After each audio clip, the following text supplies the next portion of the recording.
For our many-to-many relationships, we need to add some more tables to the data source view. So this time we're going to add in the sales reason dimension, and we have the fact internet sales reason, which is our bridge table. So if we add these tables in, then the relationships are detected.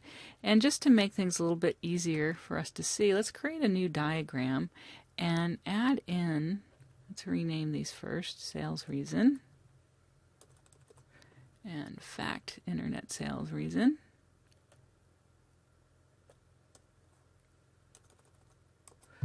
And we'll put these into our diagram. Sales reason.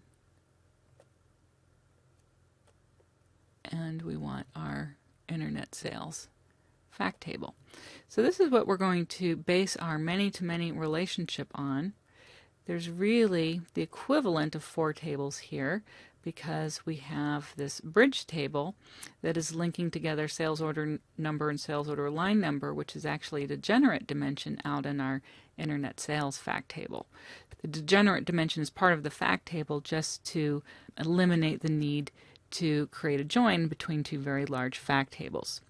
So now that we have these tables set up, we can create new dimensions. I'm going to create one for sales reason. This would be our many-to-many dimension ultimately. So we have our sales reason key, we have a sales reason name, and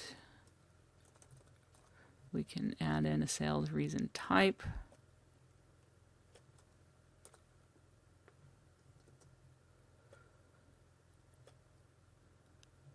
And put in a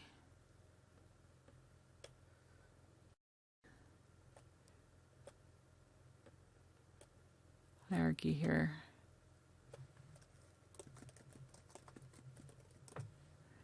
And our attribute relationship should be fine because we only have the 2 attributes there.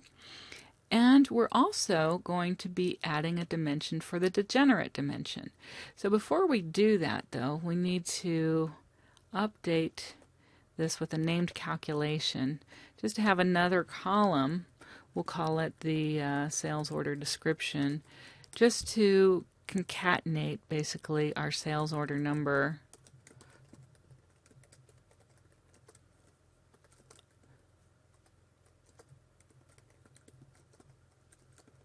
with the sales order line number. So I'm just going to convert that to a character and assume that the line numbers don't get too large.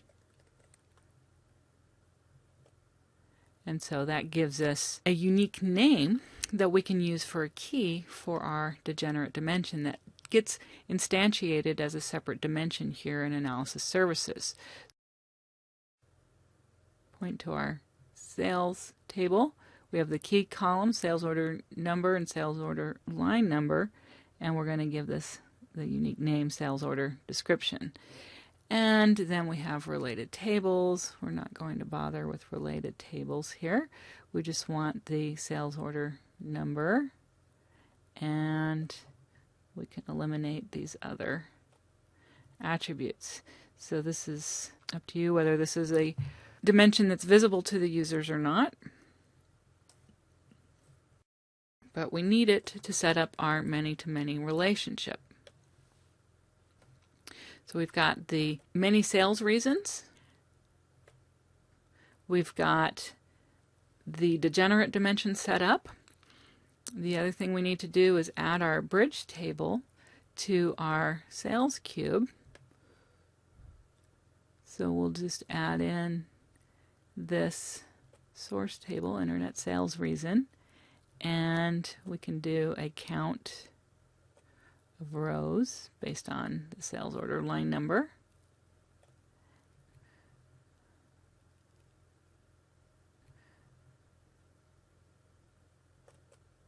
This would be a hidden measure, and we're getting an error here because we don't have any relationships defined right now.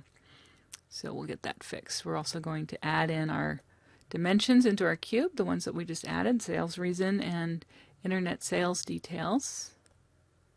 So So now we have everything that we need. The error here that was showing for internet sales reason has gone away because analysis services detected the relationship between that bridge table and the degenerate dimension as well as our many-to-many dimension.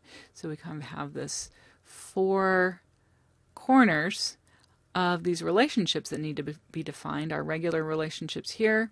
We have a fact relationship between the fact table and the degenerate dimension, just set up here as a fact relationship that gets detected automatically. There's nothing for us to set there.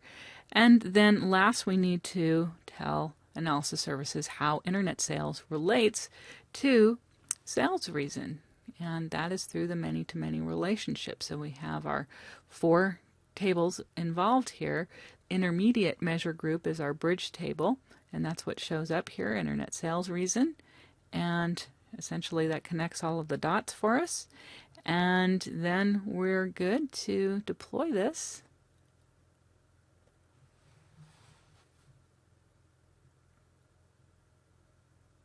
And we'll go to the browser and we'll just look at order quantity because it's an easier number to look at.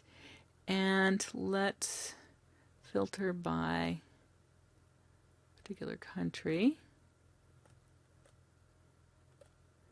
And let's put calendar year on columns. And we'll put sales reasons on rows.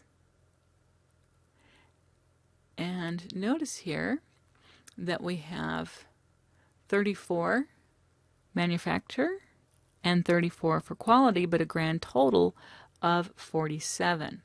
So that could be that they're different sales, that there could be 34 sales here that are different from the 34 quality. There's no way to see from this particular query what is the situation.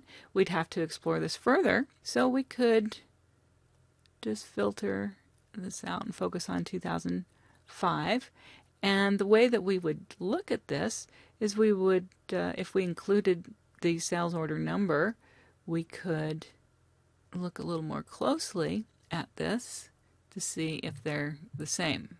Let's go ahead and put sales reason up on columns and then move sales order number. This could be a very long query if you have a lot of data. Fortunately, I have filtered this down so it performs very quickly, but we can see that there are sales where the reason is both manufacturer and quality, and that's true everywhere for the same 34. So that's the only way that we can tell, is to actually drill down into the actual sales order line numbers.